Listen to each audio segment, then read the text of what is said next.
एक गांव के एक छोटे से घर में राघव नाम का एक लड़का रहता था। वो दूसरे बच्चों की तरह दिखने में बिल्कुल आम लगता था, लेकिन उसमें एक छुपी हुई शक्ति थी जो उसके खुद के अलावा किसी को मालूम नहीं थी।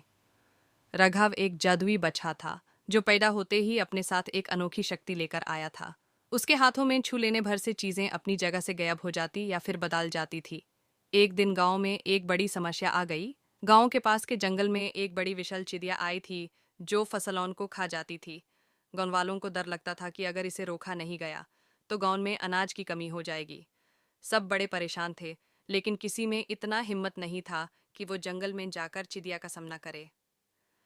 राघव ने अपने माता पिता से कहा, मैं जाऊंगा और चिड़िया को रोकूंगा।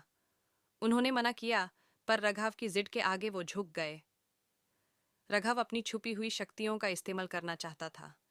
उसने एक प्लान बनाया और जंगल की तरफ चला गया। जंगल के बीच जाकर उसने देखा कि चिड़िया विशाल थी और बहुत ही तेज भी। राघव ने सोचा कि शक्तियों का सही इस्तेमाल करके ही उसे रोका जा सकता है।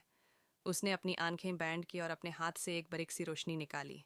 जैसे ही उसने अपने हाथ से चिड़िया की तरफ इशारा किया, चिड़िया हवा में उड़ गई और एक सुंदर पक्षी में बदल गई। चिड़िया अब एक प्यारी सी पंख वाली छोटी चिड़िया थी जो फसलों को नुकसान नहीं पहुंचा रही थी।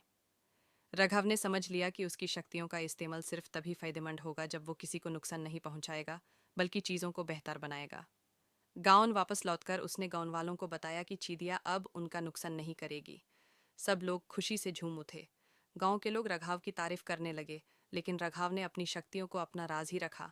वो हमेशा दूसरों की मदद करता रहा, बिना किसी से अपनी जदुई ताकतों का जिक्र किए।